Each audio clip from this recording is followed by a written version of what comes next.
محنت اتنی خاموشی سے کرو کہ تمہاری کامیابی شور مچا دے۔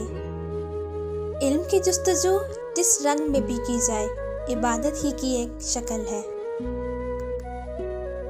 محنتی انسان کے سامنے پہاڑ کنکر اور کاہل انسان کے سامنے کنکر پہاڑ بن جاتا ہے۔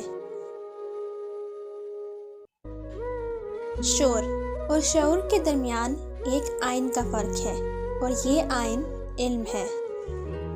جس آدمی کے پاس کتاب ہے وہ اکیلا نہیں۔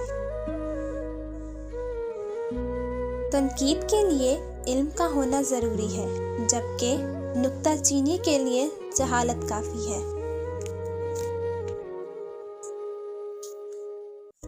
وہ شخص کامیاب نہیں ہوتا جس میں ناکامی کا خوف کامیابی کی چاہت سے زیادہ ہو۔